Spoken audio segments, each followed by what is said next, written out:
les femmes, on a envie de raconter des histoires. On voit arriver dans les équipes de cinéma des femmes qui se sont dit mais le son ça m'intéresse, il y a des cadreuses, il y a des directrices de photographie.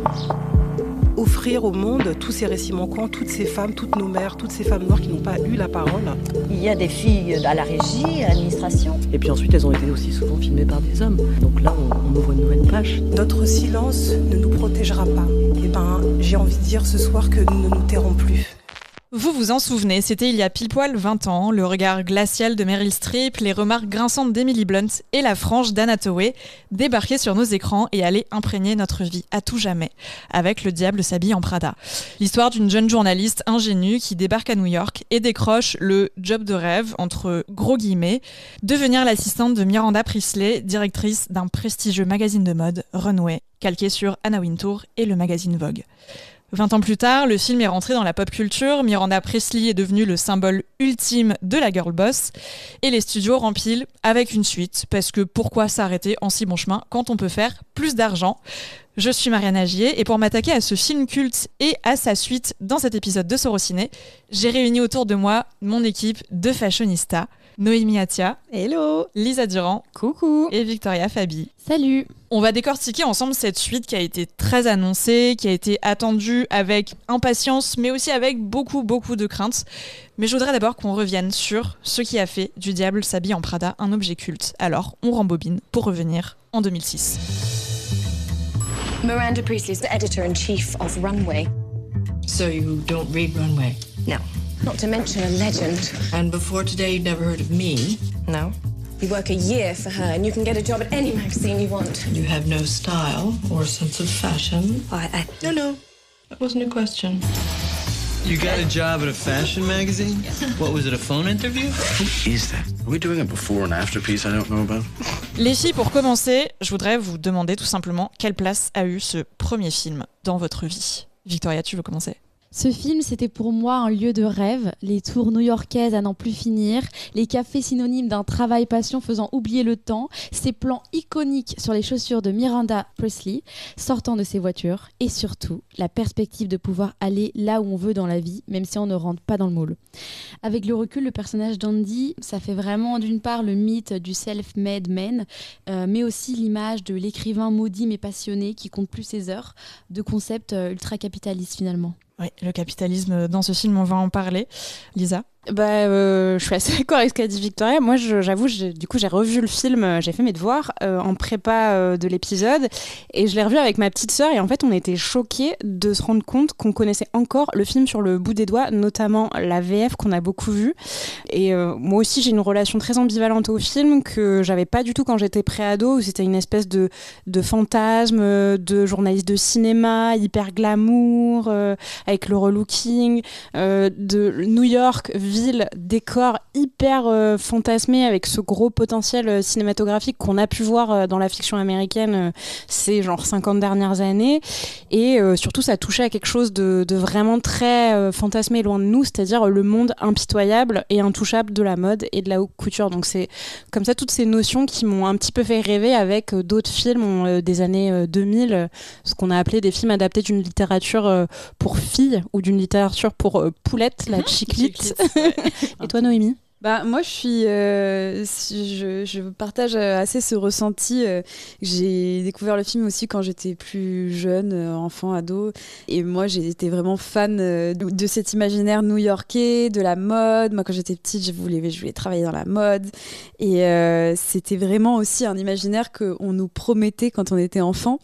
C'était un peu la vie d'adulte qu'on s'imaginait. En le revoyant ensuite, du coup, en étant adulte, en ayant commencé à travailler, moi, ce qui m'a le plus touchée, c'est vraiment la manière de dépeindre le monde du travail en général.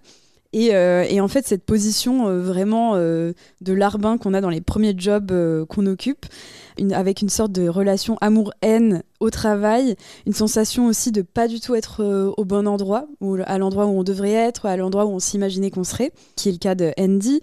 Mais surtout, en fait, moi, je pense vraiment à l'aliénation au travail en regardant ces films, où j'ai l'impression qu'on en vient, on se retrouve dans des travails où on est vraiment complètement vouée à la tâche, vouée à se plier aux attentes d'une patronne, alors qu'on n'a absolument rien à trouver dans ce travail, on ne se sent pas trop accompli. Vraiment, je trouve que ce film, il montre que pour pouvoir mieux performer, il faut changer son ethos, et c'est vraiment pour moi ce qui se passe dans le premier film, et ce qui peut faire écho avec un ressenti personnel. Et toi, Mariana ? Moi, je rejoins un petit peu ta lecture sur le travail. Noémie, je l'ai découvert adolescente comme tout le monde, mais j'ai vraiment redécouvert le film autour de mes 25 ans parce que à ce moment-là, j'y ai trouvé beaucoup de choses qui résonnaient avec ma vie d'adulte, n'étant plus vraiment jeune adulte à ce moment-là, mais adulte et commençant vraiment à travailler, à m'insérer dans le marché du travail. Et c'est vrai que c'est un film que depuis, je regarde assez régulièrement et que j'adore, tout en étant évidemment, ça reste une dépiction du milieu du travail extrêmement toxique et je veux dire, cette lecture-là est extrêmement claire. En fait, j'aime beaucoup voir au cinéma des personnages et notamment des personnages féminins qui ont un rapport très obsessionnel à leur travail, qui vraiment s'abîme un petit peu dans un rapport très obsessionnel à une passion ou à un travail. Et c'est vrai que là-dedans, je trouve que Le Diable s'habille en Prada est assez fascinant parce qu'il propose en fait plusieurs portraits de ce que c'est d'être une femme dans un milieu professionnel. Et notamment, je trouve que le personnage de Miranda a toujours été un personnage de fiction, évidemment. On reste dans un cadre de fiction, mais en restant dans un cadre de fiction, je le trouve assez passionnant justement sur ce que c'est d'être une femme qui veut s'épanouir dans une carrière professionnelle et ce que justement on lui pardonne et on ne lui pardonne pas. Mais ça, je pense qu'on va avoir largement l'occasion de revenir là-dessus. Mais en tout cas, c'est un film que je trouve absolument passionnant et avec des répliques qui sont tellement savoureuses. Et j'ai envie justement de vous faire un petit tour de table comme on a fait pour Twilight justement. C'est improvisé, mais en vous demandant quelle est votre réplique préférée du Diable s'habille en Prada. Lisa. Je crois que c'est vraiment moi j'y reviens, en plus c'est le printemps là, donc on y tombe bien. Ça. Moi j'y pensais aussi. C'est vraiment ça, ils sont en réunion en conf de rédaction et du coup ils pitchent pour le numéro de printemps de Runway, qui est un peu l'avatar fictif de Vogue, et une des rédactrices dit à Miranda Priestly, Meryl Streep, oui alors là on pourrait mettre des fleurs, et elle lui répond en anglais parce que j'ai pas exactement la réplique en anglais. On fait la version elle est là en mode flowers for spring, groundbreaking. Mais vraiment avec cette espèce de suffisance qu'elle a, Meryl Streep, elle est tellement excellente. À chaque fois qu'elle saisit ses lunettes et qu'elle te regarde de haut en bas, mais tu trembles de peur, quoi. Victoria, toi, ta réplique préférée? Moi, c'est plutôt une réplique corporelle, j'ai envie de dire. C'est quand elle se mord la bouche à l'un des défilés. Ça en dit tellement long dans la violence non verbale. Quand elle fait la moue sur le pincement de lèvres. Le fameux pincement de lèvres. Voilà, il y a une sorte d'échelon de ses réactions, c'est-à-dire, je crois qu'il y a un hochement de tête, c'est que c'est vraiment intéressant. Ensuite, il y a un regard un peu dégoûté, et vraiment, quand elle plisse les lèvres, c'est que c'est catastrophique. Noémie, je suis en train de regarder la... On triche pas, on regarde pas sur internet, ça va pas. J'en ai une en tête, mais j'arrive pas à m'en souvenir précisément. Mais en fait, moi, je pense beaucoup au personnage d'Emily Blunt, qui est vraiment en fait un personnage très très drôle, et ça permet un peu de souligner cette performance vraiment. C'est la réplique sur le fromage ou pas? C'est la réplique sur le fromage. C'est la réplique sur le fromage où elles sont à un gala de bienfaisance et Anna Thaoué dit à Emily Blunt You look skinny. Et puis, oui, ma technique. Elle dit qu'elle fait un régime, qu'elle se prépare pour Paris, qu'elle fait un régime drastique où elle ne mange rien du tout, et quand elle se sent être au bord de l'évanouissement, elle mange un cube de fromage. Elle dit juste après, je suis à une gastro de la taille parfaite, un truc comme ça. Oui, c'est ça. Bien toxique sur la maigreur ambiante. Mais surtout, on en reparlera, mais Blunt, elle mélange vraiment ce truc hyper hautain, mais en même temps tellement genre attachant. Oui. Et toi, Mariana? J'avais envie de citer le Flowers for Spring, mais sinon... Désolé, déjà pris. Ouais, c'est ça, d'animé, on passe après tout le monde. Non, moi, c'est la Hideous Skirt Convention. Enfin, quand Anna Thaoué vient donc d'arriver et fait un peu ses premiers pas maladroitement, et je sais plus ce qu'on lui propose, et Anna Thaoué dit mais du coup, est-ce que c'est moi qui dois m'en occuper? Et Emily Blunt dit pardon, est-ce que t'avais autre chose à faire, genre une convention annuelle des jupes hideuses? Enfin, en français, ça ne sait, mais en anglais, il y a aussi son accent qui rajoute, je trouve, au côté hyper maniéré de cette réplique, et je trouve ça hilarant, la Hideous Skirt Convention. Ouais, très british, bourgeois un peu là. Ce tour de table l'a fait comprendre. Le Diable s'habille en Prada est un film qui est devenu absolument culte dès sa sortie. Je voudrais qu'on revienne justement sur ce qui a fait justement de ce film un objet culte au point où vraiment, comme vous l'avez dit, il infuse vraiment dans la pop culture. Il a vraiment dépassé le stade de film. Le Diable s'habille en Prada, donc le premier film, vous connaissez l'histoire, je ne vais pas la refaire. C'est donc adapté du livre du même nom qui avait été écrit par Lauren Weisberger après sa brève expérience chez Vogue en tant qu'assistante d'Anna Wintour. Le livre a été très rapidement adapté en film. Et je voudrais qu'on revienne justement sur ce statut culte que le film a obtenu au fil des années et même parfois, un peu malgré lui, une certaine dimension féministe à certains points de vue. Pourquoi, à votre avis, est-ce que ce film est aussi culte aujourd'hui ? Et Noémie, toi, tu voulais revenir notamment sur les costumes. Oui, pour moi, le film est vraiment culte grâce aux costumes de Patricia Field, qui est donc la costumière aussi de Sex and the City, donc une grande costumière du cinéma et des séries aux États-Unis, et dont en fait les costumes ont vraiment marqué cette époque des années 2000 et qui participent pour moi vraiment à ce statut culte. Et on en parlait un petit peu dans notre épisode sur Sex and the City, de cette figure aussi de la Cosmo Girl qui est incarnée par Carrie Bradshaw. Là pour moi ça reprend un petit peu cette figure, sauf qu'on a une femme un peu plus jeune, donc Andy qui est dans son début de vingtaine et qui entre tout juste dans le monde du travail. Elle n'a pas encore le job de rêve, mais elle commence à s'en rapprocher, donc en fait pour la première fois de sa vie en fait, parce qu'elle rentre dans le monde du travail après avoir été une brillante étudiante, on imagine. Et en fait voilà, elle se retrouve quand même à un job qu'elle n'aime pas, mais qui est quand même un job pour lequel des millions de filles tueraient quoi. Et donc elle qui veut être journaliste d'investigation se prend vraiment au jeu et devient un peu cette fashion girl, cette cosmo girl, cette fille urbaine et à la mode et intelligente et tout ça. Et en fait je dirais que son personnage il est à la fois aspirationnel et aussi on peut s'y identifier parce qu'elle est un petit peu maladroite, elle est nouvelle dans le métier. Pour moi c'est tous ces éléments qui sont réunis pour que son personnage marche extrêmement bien. Oui, c'est vraiment à travers son regard à elle en fait qu'on découvre. Enfin, c'est un peu le parcours classique du récit d'apprentissage où du coup il y a une non-initiée qui découvre un nouvel univers justement et qui va en apprendre les codes. Et effectivement, le parallèle avec Sex and the City, je vais revenir là-dessus parce qu'en fait c'est impossible de ne pas le mentionner, notamment parce que David Frankel, donc le réalisateur du premier volet et du deuxième, est passé par Sex and the City. Il en a réalisé plusieurs épisodes. La costumière, tu l'as dit, est également la costumière de Sex and the City et je trouve que de manière générale les deux sortent clairement du même moule. Le Diable s'habille en Prada, Sex and the City, on est vraiment sur deux temporalités différentes. Sex and the City, on est sur la fin des années 90, là c'est un peu plus tard, le film date de 2006, mais on a vraiment cette même notion de ce que c'est être une femme citadine de grande ville, installée dans un métier tertiaire, un métier lié de près ou de loin aux arts, au journalisme, et par laquelle il y a vraiment cette idée de l'émancipation qui passe par la mode, par le travail et aussi par le sexe, ce qui est un petit peu moins le cas dans le Diable s'habille en Prada, mais qui est quand même présent. Je trouve que ces deux éléments culturels-là, qu'on parle du Diable s'habille en Prada ou de Sex and the City, on est vraiment sur cette idée d'un certain féminisme de la fin des années 90, extrêmement libéral, extrêmement tourné vers une notion très capitaliste de la consommation, etc. Et voilà, les deux baignent clairement dans le même univers, quoi. Lisa ? Oui, et en plus, moi je pense au choix de casting aussi. On a quand même Anna Thaoué qui, à l'époque, est une étoile montante de Hollywood, qui maintenant est un des noms les plus connus, mais qui est l'incarnation aussi un peu parfaite de cette girl next door des années 2000. Elle a un truc à Thaoué, et je trouve qu'elle l'a gardé même 20 ans plus tard, qui est très frais, mais en même temps très naïf. Et donc, du coup, on croit vraiment à ce personnage-là et à ce qu'elle véhicule, et je trouve que tous les autres personnages sont très très bien castés aussi dans ce qu'ils sont censés représenter. Strip et Blonde qui sont plutôt des antagonistes, le personnage de Stanley Tucci qui est un petit peu sa marraine la bonne fée si on veut.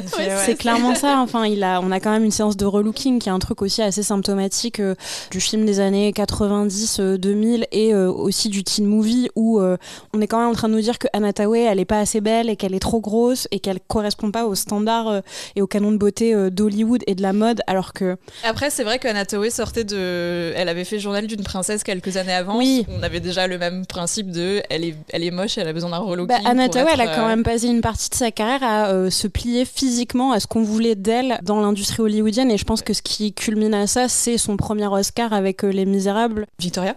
Alors moi, je vais casser l'ambiance. Je suis pas du tout d'accord avec vous. En bonne féministe. Par exemple, il y avait, vous parliez du fait qu'elle était un peu la non-initiée qui arrive dans cet environnement nouveau. Et justement, en regardant le film, le 2 hier, je me suis fait une réflexion.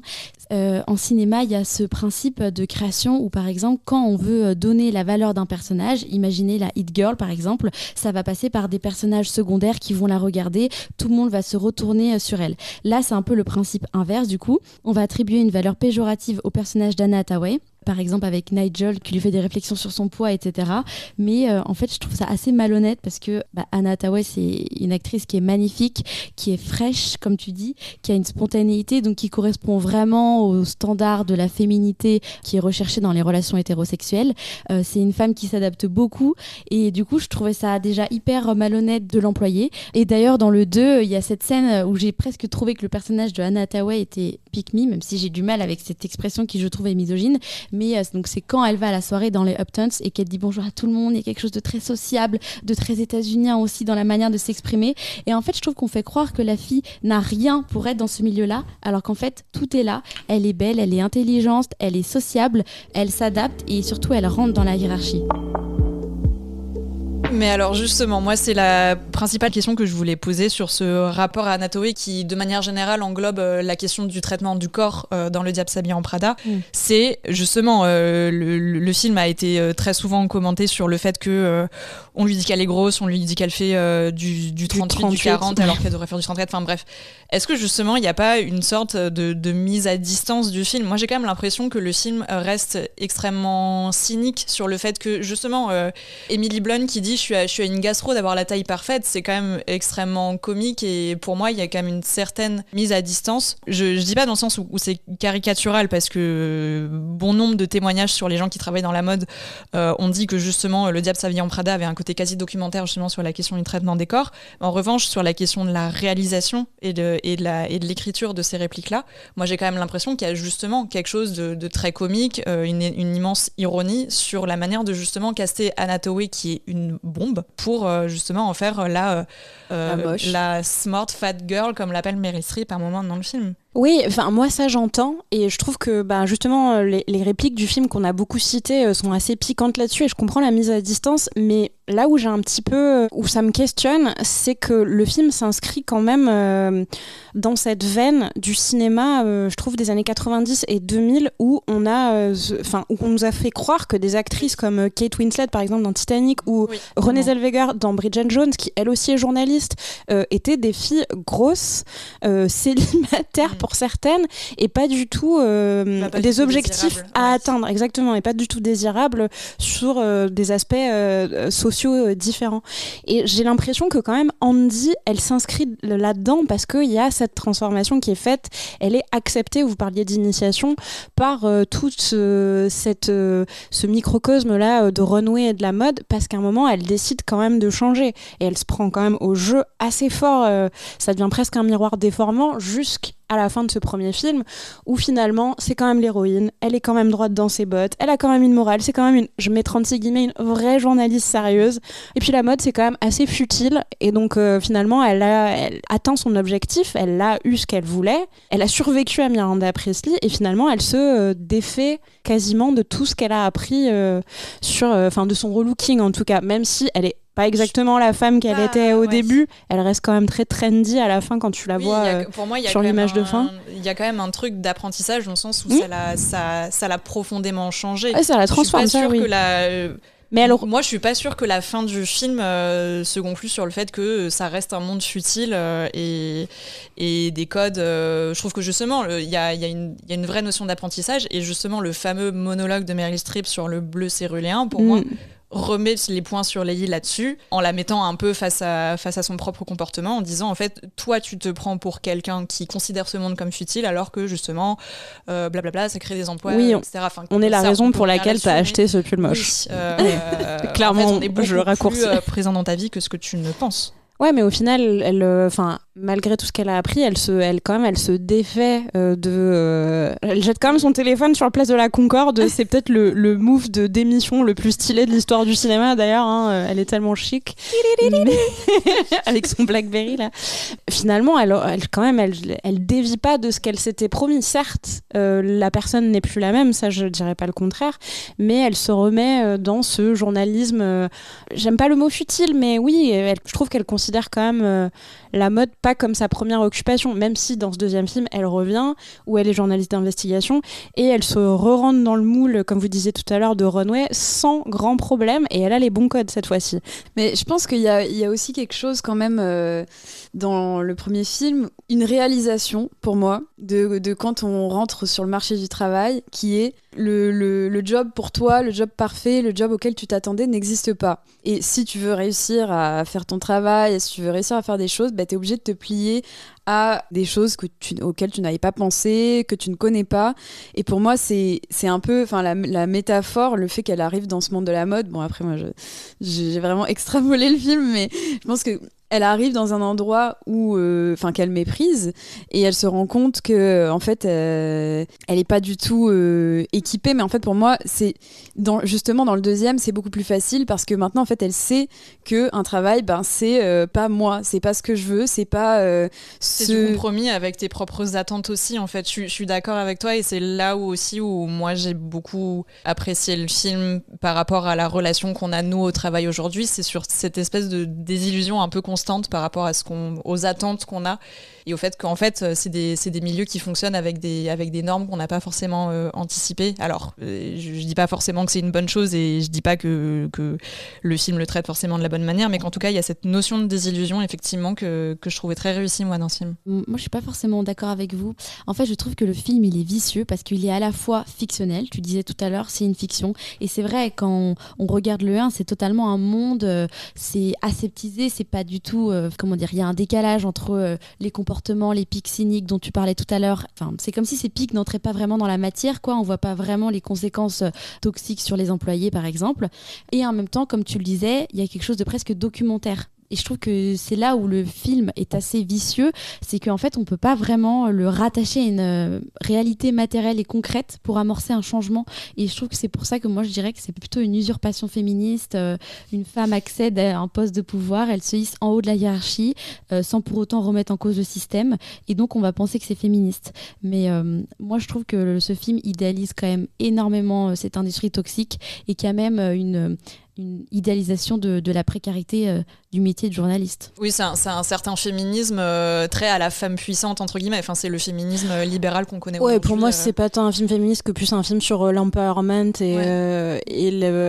oui, comme tu disais, Mariana, de libération féminine par des objectifs quand même très concrets qui sont des objectifs capitalistes de réussite. Mais je dirais pas qu'en effet, c'est un film féministe. Et pour revenir à ce qu'on disait sur les corps qui sont incarnés et les conséquences, moi je trouve que c'est pas tant le personnage d'Anna Thaoué qui change, c'est le packaging, quoi, c'est le style qui change et la coupe de cheveux, mais c'est surtout le personnage d'Emily Blunt qui elle est beaucoup plus déjà elle est vraiment vachement plus dans la matrice, quoi, et c'est elle qui en subit les conséquences parce que c'est elle qui fait du mal à son corps, et c'est elle quand même qui elle va pas à Paris, ouais, et qui est tellement accro à son travail qu'elle avec son virus, la carabinée, elle se balade dans les rues de New York avec ses carrés Hermès, elle se fait renverser par un taxi tellement elle est omnibulée par son travail. Donc si on veut des conséquences de la violence d'une entreprise sur une employée, c'est pas Thaoué, c'est Blunt. Ouais, puis c'est vraiment sur l'exploitation des corps. Ouais. Là, et elle y revient, quoi.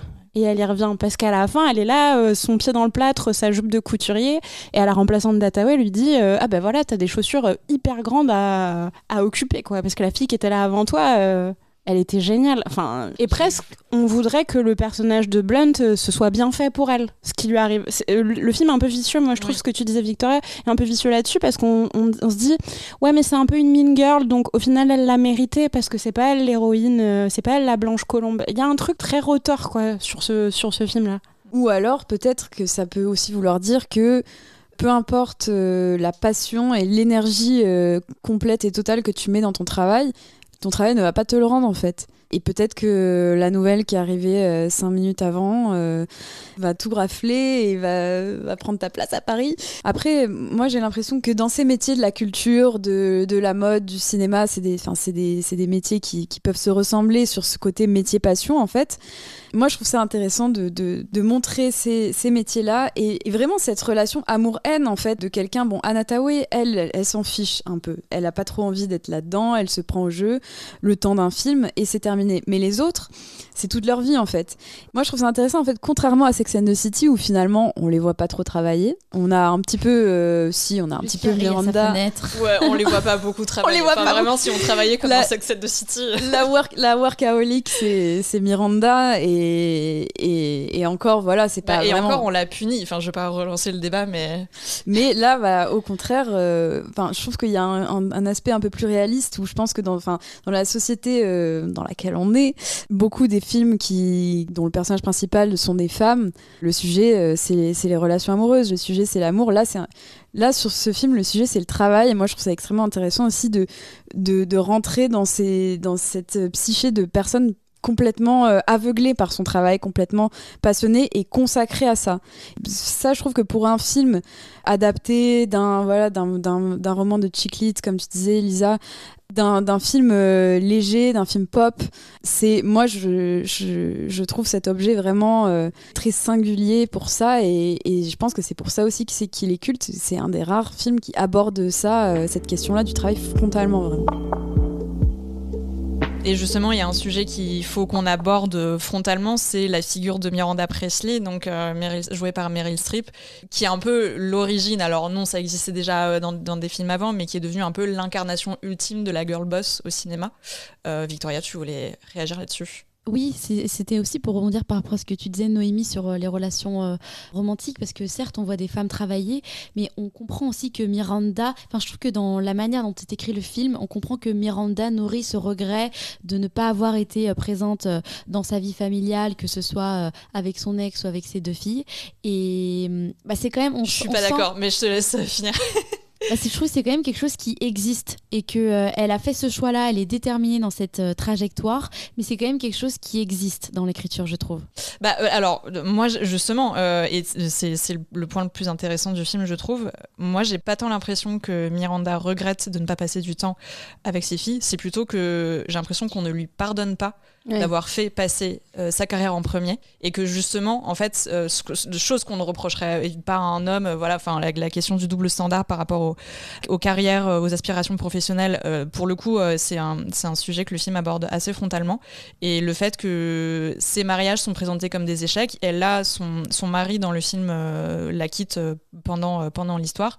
Pour moi, il y a vraiment une idée pour une femme, alors évidemment, ça reste dans un contexte hyper libéral, hyper capitaliste, etc. Mais il y a quand même l'idée si cette femme veut se consacrer à son aspiration professionnelle, il faut qu'elle sacrifie quelque chose parce qu'on ne lui pardonnera pas d'avoir fait passer ça en premier. Je suis d'accord avec toi qu'elle est à l'aise avec ça, mais justement, je trouve que l'écriture ne lui pardonne pas ça et qu'il y avait besoin de créer des enjeux autour de ça, tu vois. En fait, la figure de Miranda, elle aurait très bien pu être complète juste avec sa personnalité tyrannique, comment ça influe éventuellement dans sa relation avec ses filles, etc. Mais je trouve qu'ils ont quand même tiré sur la carte de la mère est absente. Ouais, mais moi je me dis, le livre a été écrit en 2003, le film sort en 2006. Vu le climat du monde du travail, et surtout du monde du travail pour les femmes à des postes de haute responsabilité comme celui de Miranda ou d'une Anna Wintour par exemple, j'ai pas l'impression que c'était un discours qui était très audible. Il fallait quand même, on n'avait pas cette nuance pour moi encore, en tout cas dans la fiction, de mais elle aurait pu choisir les deux, elle aurait pu faire les deux. Enfin quand même, elle le dit elle-même, la presse la qualifie de femme dragon qui littéralement engloutit ses partenaires. Enfin, il y a quelque chose d'assez monstrueux sur ce que la littérature et la presse fait aux femmes puissantes aussi, et je suis pas sûre qu'en 2006 on ait encore le recul pour nuancer ces figures-là. Puis ça me fait penser aussi, en fait, il y a un autre film auquel je pense beaucoup devant Le Diable s'habille en Prada, c'est un film de 1988 qui s'appelle Working Girl, qui aujourd'hui est un peu tombé aux oubliettes, mais qui était un film très populaire à l'époque avec Sigourney Weaver, Melanie Griffith et Harrison Ford, qui racontait une histoire pas si différente, juste pas du tout ancrée dans le milieu de la mode, mais pareil avec cette jeune nouvelle très fraîche et qui se retrouve sous la direction d'une femme dragon, quoi, campée par Sigourney Weaver. Et pour le coup, Working Girl avait un traitement beaucoup plus sadique par rapport au personnage de Sigourney Weaver, avec une fin où vraiment en fait elle se fait évincer de manière assez atroce par son comité de direction, il me semble, et enfin dans un truc qui est très, pour le coup, très moraliste et très patriarcal. Et je trouve que ce film-là, au contraire, a le mérite, entre guillemets, ça reste quelque chose de évidemment une manière de glorifier des techniques managériales qui sont vraiment répréhensibles, mais là il y a aussi cette idée où Miranda Priestly a été érigée en véritable icône, et on iconise en plus son côté méchant, ce qui était, je pense, assez subversif pour l'époque, le côté de faire de la méchanceté et de la violence un élément caractérisant un personnage féminin. C'est quand même pas très commun, surtout pour les années 2000. Et Meryl Streep, quand elle avait préparé son incarnation de Miranda Priestly, c'était en fait énormément inspiré du jeu d'acteur masculin. Le premier étant Clint Eastwood, dont elle a énormément observé les techniques, notamment de direction sur les plateaux, sur l'usage des silences, etc. Enfin, c'est quelque chose qu'elle raconte beaucoup en interview. Et elle racontait beaucoup que pour l'époque, elle avait l'impression que c'était la première fois qu'une actrice avait un rôle aussi masculin, en fait. Et alors, avant de s'attaquer à cette suite donc, qui est sortie en salle récemment, j'avais une dernière question pour finir, qui est un peu la grande question qui est apparue sur les analyses du Diable s'habille en Prada. Pour vous, qui est le vrai méchant du film, entre Miranda d'un côté ou Nate, le petit ami d'Andy, qui est vraiment la lecture que je vois le plus sur le fait que Nate était un petit ami horrible qui n'a absolument pas soutenu sa copine? Entre Miranda et Nate, moi j'ai un avis de contrariane comme d'habitude. Je pense la vraie vilaine, la vraie méchante, c'est Anna Tawai, parce que elle rentre dans un environnement qu'elle méprise. Elle fait aucun effort, si elle fait des efforts après. Et c'est vrai qu'elle change pour ses amis, pour tout le monde et tout. Bon, ses amis sont pas très sympas non plus quand même. Sont vraiment pas très sympas. Ses amis sont très mal écrits. Ouais. Mais donc pour moi Nate, c'est vraiment un peu la personne qui la ramène à qui elle est en réalité, parce qu'en réalité, elle ne veut pas travailler dans la mode et elle est complètement aliénée par son travail. Elle n'est plus elle-même, quoi. Moi, je pense que donc toi, tu souscris pas à cette lecture-là du fait que le grand méchant du film, c'est le petit ami? Non, mais surtout, pour reparler de ça, on va me faire croire que quand même il est chef cuisinier, Nate, ils font des horaires de malade, genre ce mec-là il fait moins d'heures que sa petite amie dans un magazine de mode et il est là en train de l'attendre comme un peu cher là à la maison avec ses grilled cheese trop grillés. Oui, avec son fromage à $8. À quel moment je suis censée y croire que ce mec-là il fait pas 80 heures par semaine et il est pas en burn-out complet, mais il est là, il attend au coin du bar avec ses deux potes dont une est galeriste et l'autre je sais plus ce qu'il fait exactement. Il travaille dans un fonds d'investissement. Oui, dans la finance, ces gens-là font 80 heures par semaine et ils viennent vraiment emmerder Anna Tawai. Tu te fous de ma gueule. Ouais. Non, moi, alors pas le grand méchant, mais un peu le gros loser, par contre. Clairement, il est médiocre, ce mec. On est d'accord. Le gros loser qui attend jusqu'à 23h tout seul à son propre anniversaire. Mais oui, t'es pas venu. Genre, t'as pas d'amis. 20 ans ont donc passé pour nous et pour nos personnages quand le deuxième volet du Diable s'habille en Prada sort en salle. Andrea, donc, de son côté, est devenue une journaliste renommée, mais elle se fait licencier au début du film, au même moment où Runway traverse une crise, une petite crise honnêtement, mais a quand même besoin de redorer son image. L'occasion donc de reformer le duo initial avec Miranda Priestly, toujours accompagnée donc de Nigel, Stanley Tucci qu'on a cité, et Emily Blunt qui est de son côté partie travailler chez Dior. Alors je l'ai dit, cette suite, on l'attendait pas, on avait surtout un peu peur de l'effet And Just Like That pour citer le fameux sequel de la série Sex and the City qui est sorti il y a quelques années et qui a été une assez grosse catastrophe, c'est-à-dire une franchise qui a été remise assez maladroitement au goût du jour, un peu nettoyée de tous ces aspects problématiques et rendue du coup plus ou moins woke, surtout par opportunisme, du coup assez mal fait. Est-ce que pour vous c'est le cas sur ce deuxième volet du Diable s'habille en Prada? Lisa, tu fais une moue. Je fais une moue. Un pincement de lèvres. Bah moi, j'étais assez surprise par le film qui est beaucoup plus... On en parlait avec Noémie parce qu'on l'a vu ensemble, qui est assez ambitieux au final sur ses enjeux parce que depuis tout à l'heure, on parle du fait que c'est un film, et notamment Noémie, tu l'as beaucoup évoqué, que c'est un film qui parle de la violence du monde du travail, mais c'est pas un film qui parlait vraiment de journalisme en soi. Et là, je trouve qu'on s'attarde vachement plus à ce métier du journalisme et le film est vachement contemporain sur ses enjeux où il s'intéresse à qu'est-ce que c'est le monde de la presse aujourd'hui, qui est un monde qui est en perte de vitesse, qui est très fracturé, la presse s'est beaucoup digitalisée, et qu'est-ce que c'est l'industrie multimillionnaire de la mode aujourd'hui dans un lieu où c'est plus tellement, on a l'impression les magazines et les éditorialistes qui règnent, mais c'est plutôt les annonceurs, les publicitaires et les patrons milliardaires de grands groupes, je pense à Bernard Arnault chez LVMH par exemple. C'est vraiment un aspect auquel moi je m'attendais pas. Après on peut discuter et tergiverser sur la façon dont sont traités ces enjeux qui sont vite, je trouve, laissés de côté pour retrouver notre quatuor un petit peu gagnant, et ça fonctionne toujours très bien. Strip, Hathaway, Blunt et Tucci sont super. Moi je me suis délectée de chacune de leurs phrases, mais on peut se dire que le film a certaines ambitions mais qu'il les remplit pas totalement et qui se baigne un petit peu dans cette idée très carte postale. Ils vont à la Fashion Week de Milan, ils y restent beaucoup, on a beaucoup de top shots de vraiment très carte postale, soit de New York, soit de Milan, soit du lac de Côme. Donc le film c'est un peu une espèce d'hybride qu'on fait beaucoup, je trouve, depuis les années 2010-2020, où c'est mis de la nostalgie, mis du fanservice qui est plus ou moins parcimonieux, je trouve, moi, sur celui-là, et cette écriture des nouveaux films de studio et des films qui ensuite passeront en plateforme de streaming, où il faut à chaque fois mobiliser l'attention vraiment fragile ou éphémère du public, où on se dit oh là là, non mais attendez, si 5 minutes plus tard on nous rappelle pas les enjeux du film, plus personne comprend rien.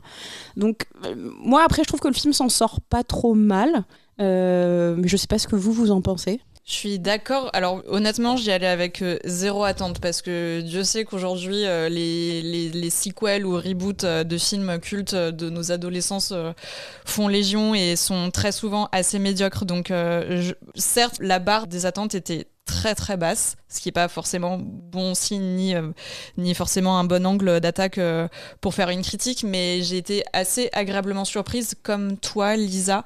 Honnêtement, je trouvais que le film démarrait en trombe et j'ai beaucoup aimé le fait que, ce qui me semblait très inattendu, mais le fait que le film s'attarde vraiment sur ce que c'est en fait le secteur du journalisme qui se casse la gueule. Enfin, le fait qu'un magazine papier comme Vogue / Runway ne puisse plus juste exister en tant que tel aujourd'hui, mais qu'on est obligé de chercher tout le temps le viral, le clic, ce qui marche en permanence, quitte à perdre du coup un peu son essence de journalisme. Est-ce qu'on fait un article qui est de qualité mais sur lequel il va y avoir très peu de gens qui vont cliquer, ou est-ce qu'on fait un truc un peu nul mais qui va devenir viral?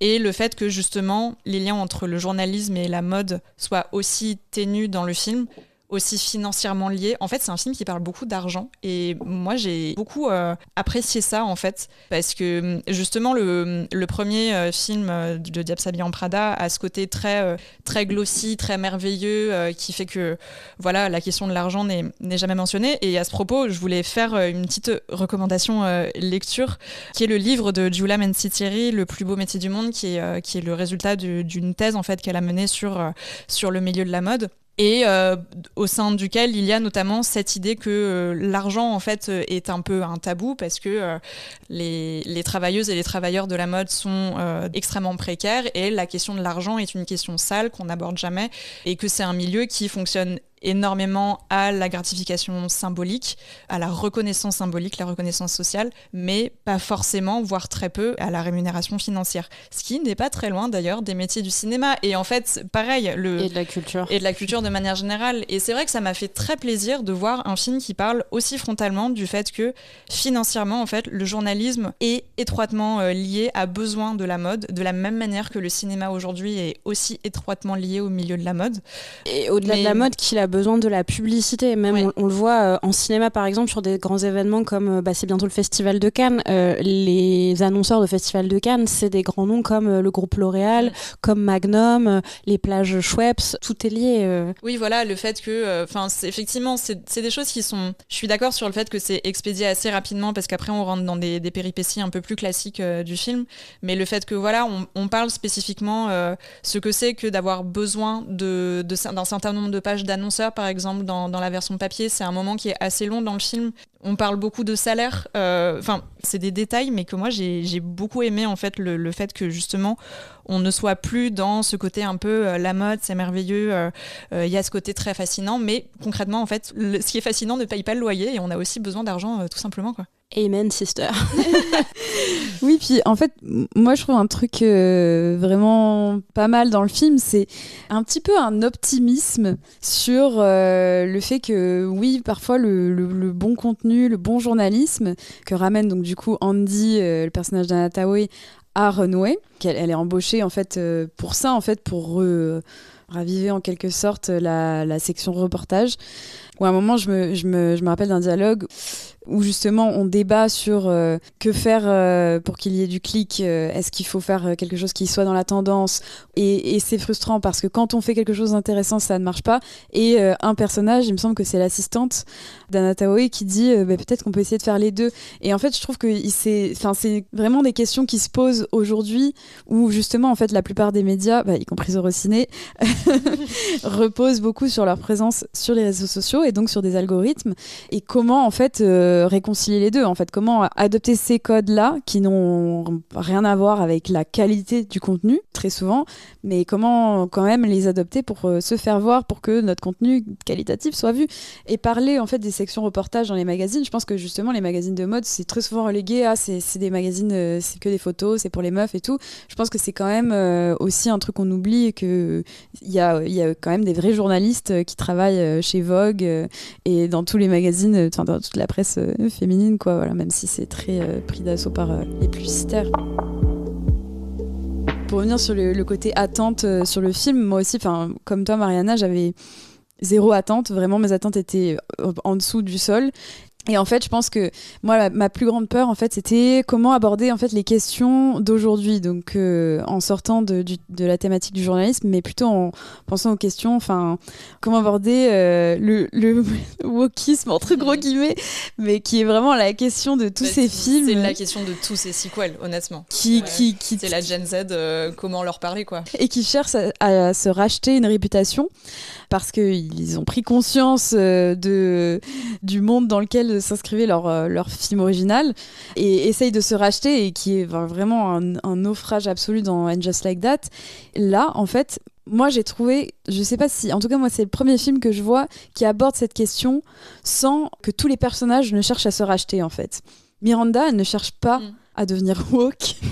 Elle en a pas envie. Elle ne rêve que d'une chose, c'est de jeter son manteau et son sac sur le bureau de son assistante. Mais elle ne peut plus le faire parce qu'il a eu des plaintes au service RH et que du coup, elle doit elle-même accrocher son propre manteau. Elle a quand même une assistante qui veille à ce qu'elle soit politiquement correcte, quoi. Et qui ouvre du rouleau. Simon Ashley, trop contente de la voir à l'écran, et je trouve que pour le coup, ça marche très très bien ce rôle-là. La woke police. Et en fait, moi je trouve que c'est goûté, en fait, parce que c'est vrai, ces personnes-là, de cet âge-là, et voire même un peu plus jeunes, c'est des personnes qui existent dans la vie, et je trouve que il y a toujours quelqu'un qui essaie de rattraper un peu les pots cassés derrière, et j'ai trouvé que c'était abordé assez intelligemment là où on aurait pu avoir une grosse remise en question de Miranda Priestly qui essaie d'utiliser des pronoms neutres ou quelque chose comme ça. Et par contre, je crois que Victoria est pas du tout d'accord avec notre ressenti. Que le film est très très loin de t'avoir convaincu. Ah non, moi franchement je suis même sortie agacée, pour vous dire. En fait je trouve que le film n'est pas du tout nul, il est même plutôt plaisant à regarder, et c'est là où je trouve qu'il est assez vicieux et qui peut même être dangereux et toxique, parce qu'en fait je trouve qu'on peut vite en sortir satisfaite. Déjà j'ai trouvé qu'au niveau scénaristique et formel c'était pauvre, en fait le scénario pour moi ne fait que reprendre l'arc narratif du premier sans changer quoi que ce soit la situation de départ, donc entre gros guillemets, c'est cynique ce que je dis, on a la plouc fausse plouc bien sûr, super belle et tout, qui débarque et qui est pas dans son milieu encore une fois. La même évolution du personnage féminin, au fur et à mesure, Andy devient de plus en plus impliquée, fidèle à la tyrannie de son boss, mais aussi de plus en plus maquillée et féminine. Elle correspond de plus en plus aux standards de beauté. Première chose. Ce qui m'a aussi questionnée, c'est qu'en fait, je me suis demandé quel est l'intérêt de faire un deuxième film sur un premier film qui avait si bien marché. En fait, serait-ce l'argent ? Serait-ce le capital ? Possible. En tout cas, la valeur intellectuelle. En fait, pour moi, ce qui aurait été intéressant, c'était si le film avait un marquage économique. Bon, là, il y en a un quand même léger, social, géographique, même artistique. Et en fait, je trouve que c'est pas du tout ce que le fait le film. Je trouve que la vision de la mode, elle est vachement rétrograde, conventionnelle et même conservatrice. C'est-à-dire que, par exemple, les marques qui sont citées, c'est que des marques hyper institutionnelles. Et on voit pas du tout de... Déjà, par exemple, il n'y a pas du tout de... La notion d'upcycling est complètement absente du film. Ce que je trouve bizarre, parce qu'aujourd'hui, c'est vraiment une partie hyper importante de la mode. Il n'y a pas du tout des marques plus... trash ou expérimentales qui sont citées, par exemple juste matière fécale. Enfin, en fait, il y avait plein de moyens de questionner la mode de tous les points de vue et ça n'a pas du tout été fait et je trouve ça hyper regrettable. Et aussi d'un point de vue artistique, je trouve que rien que comment sont filmés les vêtements, ça passe hyper vite. Donc on est encore dans un régime d'hyperconsommation au lieu de justement laisser le public intégrer les images, intégrer l'art, alors qu'en plus il y a Miranda qui fait une leçon artistique sur Léonard de Vinci. En fait, le régime d'image du film ne correspond pas du tout à ça. Mais en fait, le truc qui m'énerve le plus, c'est que je trouve que la violence du milieu, donc qui est misogyne, raciste, grossophobe, capitaliste, impérialiste, franchement, tout ce qui finit en "iste" limite, est complètement lissé, mais de manière vicieuse. Il y a presque Miranda Presley qui fait son mea culpa en s'avouant tyrannique, sans que la mise en scène ne visibilise véritablement les conséquences. Et je trouve que même le film sous-entend presque que ces comportements sont aujourd'hui censurés, ce qui n'est pas du tout le cas, comme en témoigne le livre dont tu parlais tout à l'heure, Mariana. Et ouais, en fait, de manière générale, je trouve que le film, il maquille beaucoup cette industrie mortifère. Je vais juste citer un exemple. J'ai remarqué que dans le film, il y avait très peu de personnes grosses. Donc ça, c'est pas tant surprenant parce que ces corps sont extrêmement invisibilisés dans l'industrie de la mode. Mais j'ai aussi remarqué, et ça, je trouve ça très vicieux, qu'il n'y avait pas de corps en situation d'extrême maigreur, alors même que ces corps en sous-nutrition, qui sont même malades, représentent la norme aujourd'hui.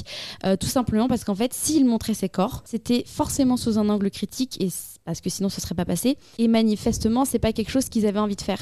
Et voilà, je trouve qu'il y a plein de petits symboles comme ça, vicieux, même la fille qui fait un peu la police du woke, en fait je trouve que c'est assez cynique, c'est pas juste réprimander quelqu'un sur ce qu'elle dit, c'est respecter le droit des gens, et je trouve que c'est tourné de manière dérisoire, quoi. Pour rebondir sur ça, moi, je trouve que c'est plutôt justement dans l'ADN du film qui se cache pas qu'il est une production massive avec des collabs publicitaires de la taille de celle de Barbie en 2023 quand même. Et c'est pas tant ce qu'on disait. Pour moi, c'est pas la mode, c'est vraiment un véhicule et une vitrine, mais c'est pas tant un film sur la mode, le respect du vêtement, avec tout ce que Miranda en dit, mais c'est vraiment sur les enjeux de pouvoir et les dynamiques vraiment de comment psychologiquement et corporellement tu détruis des gens par le travail. Donc moi je suis moins choquée par justement ce manque, comme toi tu dis, de vision ou de qualité artistique au film. Il y a le film, pour moi, on est très conscient du méga objet qu'il est, et en effet il aborde pas tout ce qui est symptomatique du milieu de la mode, mais parce que moi il y rentre pas franchement, quoi. Il reste sur ces petites blagues un peu caustiques, sur notre quatuor. On est clairement venu pour parler d'eux et de leur personnage. Enfin, Andy, elle fait jamais un article sur justement l'ultra maigreur qui revient sur les podiums, comme le constatent beaucoup de reporters mode. Mais c'est vraiment, pour moi, c'est vraiment un film sur les arcanes du pouvoir et comment on fait pour les préserver. Et c'est là, moi, où j'ai mes réserves sur le film, c'est que t'as quand même deux femmes quarantenaires, surtout Hathaway, qui est un petit peu la caution morale du film. Blunt, elle est vachement plus vicieuse sur ce qu'elle veut obtenir, mais qui quand même court, peut-être la première, pour sauver l'héritage de Miranda Presley, qui est quand même une femme qui l'a terrorisée et qui veut conserver un petit peu un temple qui est en train de littéralement se désagréger avec une culture qui est beaucoup plus une culture de boys club et d'investisseurs de la Silicon Valley ou des multimilliardaires qui arrivent et qui sont aux portes du temple, quoi. Et le fait de se complaire dans cette nostalgie, moi c'est ça que je trouve un petit peu réactionnaire en vrai. Je trouve que le film là-dessus, moi, m'a un petit peu perdu, le fait qu'elle veuille vraiment conserver un héritage qui est très toxique, qui est hérité de la girl boss ultra-libéral. Oui, d'autant plus, je suis d'accord avec ce côté où le côté nostalgique du film prend le dessus sur le récit et du coup en fait un film concrètement assez timide. Enfin, c'est quand même ce qu'on lui reproche globalement. Et je trouve que justement sur ces aspects politiques, moi le caractère le plus comiquement évident de ça, c'est, je le mentionnais en introduisant le film, mais c'est l'espèce de scandale dans lequel est pris Runway au début du film. Scandale qui justement ternit l'image de Miranda et pour lequel Andy, donc Anna Hathaway, va revenir pour sauver un peu la mise. C'est vraiment de tous les scandales possibles, ils ont vraiment pris celui qui était le moins impactant. C'est la fast fashion. C'est un truc concernant la fast fashion. C'est un scandale sur le fait qu'ils se sont fait flouer par un investisseur ou un producteur en faisant de la sous-traitance dans des ateliers clandestins, en fait. Chose qu'ils ne savaient pas en concluant leur accord avec ce fournisseur-là ou ce producteur-là, je me souviens plus exactement du terme. Mais du coup, c'est même pas vraiment un vrai scandale, entre guillemets, dans le sens où on y parle, effectivement, ça implique des questions sur les droits de travail, les droits humains, mais en fait ils ne savaient pas, donc ils n'étaient pas au courant, donc ça les sauve un petit peu, et c'est là-dessus que justement Andy va jouer en écrivant une sorte de mea culpa qui va être tout de suite adoubé par la presse. Moi, c'est vraiment le truc le plus invraisemblable que j'ai vu du film, c'est à quel moment, genre, suite à un scandale économique, un article de mea culpa et tout est pardonné. Enfin, petit communiqué de presse bien efficace là. Ouais. Ce n'est pas possible. Oui, surtout que si ça avait vraiment été un film à charge, quand même il y a 10 ans de ça, il y a eu l'effondrement au Bangladesh là, des immeubles du Rana Plaza où toutes les plus grandes marques de fast fashion étaient impliquées et où il y a eu je sais plus combien de morts, mais il y en a eu par dizaines. Donc si on était vraiment sur un film à charge réflexif sur vraiment les arcanes du monde de la mode, ce serait totalement un autre film. Ouais, effectivement, je suis d'accord sur là pour le coup, il y a un aspect effectivement que je trouve frontalement assez cynique sur le fait de commencer son film par une sorte de scandale un peu politique et de prendre un truc aussi fade qui va être réglé en 10 minutes pour juste faire un lancement de narratif, quoi. Victoria ? Mais moi, ce que je trouve vicieux, c'est que ce film, il est quand même beaucoup à cheval entre la fiction et en même temps, tu vois, tu disais que ça parle surtout de pouvoir et de travail. Moi, je suis pas d'accord parce qu'en fait, le pouvoir et la domination, ça s'ancre toujours dans des spécificités matérielles. Et là, c'est le milieu de la mode. Et en plus, dans le film, il y a beaucoup de références. Rien que le tapis du Met Gala, tu vois. Oui, c'est clairement, Florals for Spring. C'est clairement calqué sur la personnalité de Anna Wintour. Enfin, il y a énormément de choses qui se veulent coller à la réalité. Et enfin, on le disait au début du film, c'est un film quand on était petite qui nous faisait rêver et moi ça m'avait donné aussi envie d'être styliste. C'est un film un peu trouble qui, je trouve, politiquement me dérange. Oui, alors moi justement le truc que je trouve assez malin, c'est que le film évidemment fait des références très directes au monde de la mode actuelle, mais s'inscrit pas non plus dans ce que j'avais un petit peu peur, moi, une espèce d'obsolescence programmée où la soirée de gala, la runway Flowers for Spring, c'est une référence évidemment à la phrase que je citais au début du podcast, mais c'est évidemment vaguement, ça rappelle un peu la DA des derniers Met Gala, mais sans non plus trop appuyer dedans pour pas rendre le film totalement obsolète. D'ailleurs, en parlant du Met, Lisa, tu voulais revenir là-dessus parce que le film est assez étroitement lié justement au Met Gala. Oui, parce qu'on a beaucoup parlé de l'aspect financier qui est évoqué dans ce deuxième film, et pour moi c'était impossible de skipper l'importance d'un événement comme le Met Gala. Pour rappel, le Met Gala ou le Met Ball, ça existe depuis les années 40, mais dans sa forme, la forme sous laquelle on le connaît, elle est organisée et supervisée par Anna Wintour depuis la fin des années 90. C'est un peu le rendez-vous incontournable et préféré de la mode. C'est surtout une soirée de levée de fonds pour le Costume Institute, donc du musée du Met, et qui marque aussi traditionnellement l'ouverture d'une exposition annuelle. Cette année, en 2026, c'est une expo qui s'appelle Costume Art, et le thème vestimentaire pour le gala, ce sera Fashion is Art. Si ça vous intéresse, il y a un documentaire qui avait été fait par le réalisateur Andrew Rossi, qui avait suivi Anna Wintour lors de l'édition 2014. Ça s'appelle The First Monday of May, parce que évidemment, du coup, il y a un choix calendaire aussi sur la sortie de ce film. Du coup, ce First Monday of May, c'est la date annuelle du Met Gala, donc ce sera le 4 mai 2026. Et c'est une soirée qui fait beaucoup parler parce que c'est une soirée qui finance le Costume Institute. L'an dernier, cette soirée caritative a récolté 31 millions de dollars, ce qui est quand même pas une somme ridicule. Et cette année, ça fait beaucoup parler parce que le Met Gala est cofinancé par des marques de mode. Je pense à la Maison Saint-Laurent ou je pense au groupe de presse Condé Condé Nast qui détient Vogue US notamment, mais surtout par le couple Jeff Bezos et Lauren Sanchez Bezos. Pour rappel, Jeff Bezos, c'est quand même le PDG d'Amazon, une des plus grosses entreprises au monde. Et en fait, c'est deux figures qui sont très très controversées, qui sont proches du gouvernement et de l'administration Trump, donc c'est des gens qui ont des valeurs très conservatrices et qui depuis quelques années font une espèce de lifting un petit peu médiatique où ils s'achètent une crédibilité un petit peu légitime et disons de culture bourgeoise pour faire oublier qu'ils font partie plutôt des nouveaux riches. Ils veulent un petit peu se faire passer pour de la old money et ils se sont mariés il y a pas si longtemps que ça.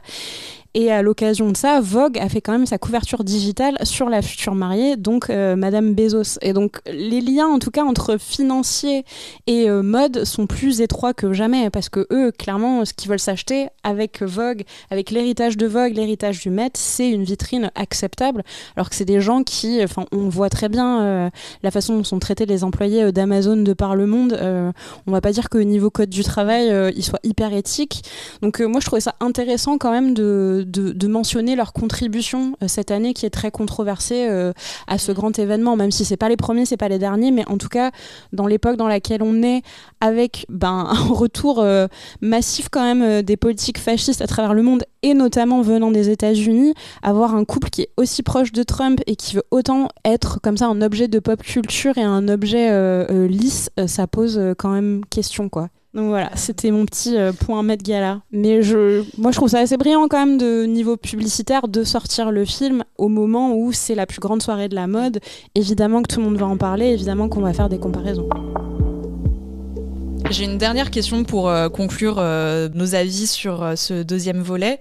On parlait justement dans notre analyse du premier film de la figure de Miranda Presley, qui est donc le grand diable du titre de ces films. Avec ce deuxième volet, qu'est-ce qu'on fait de son image ? Est-ce que vous avez l'impression qu'on la réhabilite, que son image est plutôt adoucie, puisqu'on est quand même sur un film qui est frontalement beaucoup moins méchant que le premier ? Noémie ? Moi, j'ai l'impression qu'elle est déjà un peu réhabilitée, même dès le premier volet. On se rappelle de ce moment de faiblesse dans la chambre d'hôtel où elle apprend le divorce de son premier mari. Pour moi, son personnage ne change pas du tout. Enfin, c'est ça que je trouve intéressant. Bon, après, à la fin, il y a tout un espèce de discours sur le fait que personne n'est parfait quand même, et puis c'est comme ça la vie. Et je pense que c'est sûr qu'elle est remise en question. On la voit effectivement être un peu maladroite, à ne pas savoir accrocher son manteau. Elle fait un peu pitié, mais en fait, elle a toujours été comme ça. C'est juste la même personne dans une époque différente. J'ai pas l'impression qu'on essaie de la réhabiliter.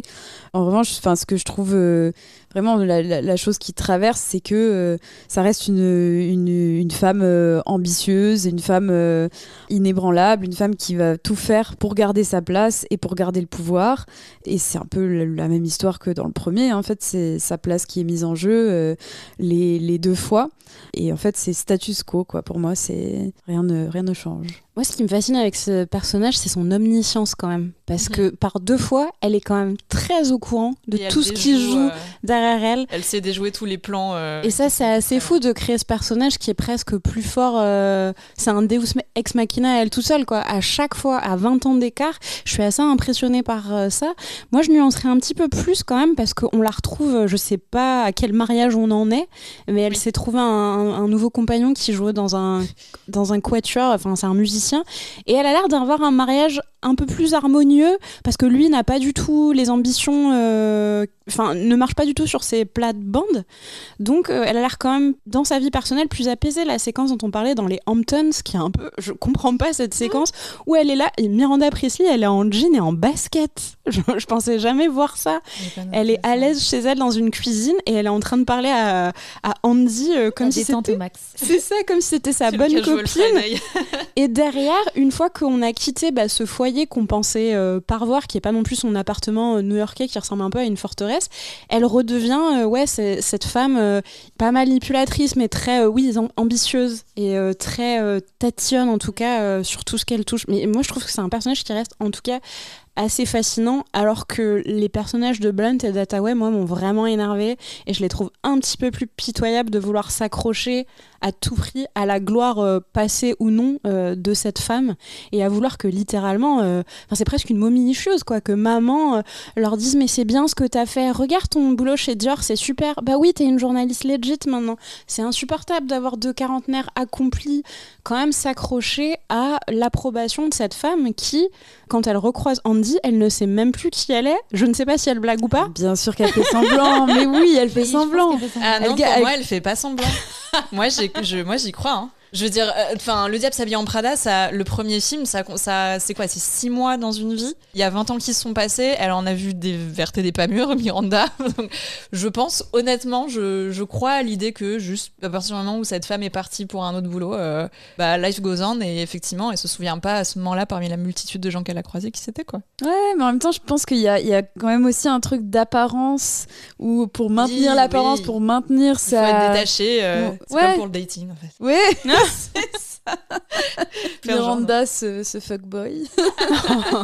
Comme surtout, un petit peu, comme tout n'est que tactique, tout n'est que stratégie pour être la plus puissante, ça pourrait être une autre stratégie, mais en fait aussi, c'est vrai qu'on peut se poser la question, ça pourrait être l'une ou l'autre réalité. Dans tous les cas, c'est quelque chose qui assoit son pouvoir, quoi. Elle fait même peur à Lady Gaga, quand même. Elle fait même peur à Lady Gaga. Mais surtout, on n'en a pas parlé, parce que c'est pas les plus importants, mais dans ces 2 films, les figures masculines sont quand même assez pitoyables. Vraiment, on n'allait pas perdre de temps à en parler, mais oui, disons que là, je pense que pareil, juste ils ont appris la leçon sur Nate, ils ont mis un intérêt romantique plus respectueux, next door, entre guillemets, qui n'est pas dérangé par son carriérisme, et puis voilà. C'est complètement inutile, là. Ouais, là, c'est vraiment inutile. Je ne comprends pas. Et les antagonistes, c'est 2 mecs de la Silicon Valley, quoi. Le diable s'habille en doudoune sans moi. J'ai trouvé que ça manquait quand même un peu, au moins qu'il y ait quelque chose de l'ordre de, je sais pas, d'une tension sexuelle ou quelque chose qui se passe, qu'il y a dans Le Diable s'habille en Prada. Dans le premier, en fait, je trouve que là, ce film est très asexué, très lisse, très professionnel, finalement. Ça m'a, en revoyant, j'ai d'abord vu le deuxième et ensuite j'ai revu le premier, et je me suis dit, c'est vrai qu'il y a quelque chose un peu, comment dire, de lâcher prise. De lâcher prise, ouais. Ouais, après, moi, ça m'a pas dérangé que, justement, comme tu le disais, on ait un film qui parle, encore une fois, de rapport des femmes à leur travail, et qui est pas... moi, je considère qu'il n'y a pas d'intérêt romantique dans le film, vu que le mec, c'est vraiment un yaourt. Enfin, je veux dire, mais en fait, c'est là où... On pourrait le supprimer. Moi, pour moi, il a vraiment été ajouté parce que... j'ai parce que les producteurs voulaient qu'il y ait un intérêt romantique. Mais c'est ça, mais moi, je pense que mon plus grand rêve, c'est vraiment de voir des femmes qui sont middle age, qui ont dans la 40-50aine, juste dater des gens de manière très casual, de manière... Sans que ce soit l'amour de leur vie. En fait, aux femmes de plus de 40 ans, on ne leur réserve que des histoires d'amour romantique et tout, ça peut pas être juste... c'est ça aussi qui décevait dans And Just Like That, et voilà. C'est la fin de cet épisode. Merci les filles. Merci. On vous encourage ou on ne vous encourage pas forcément.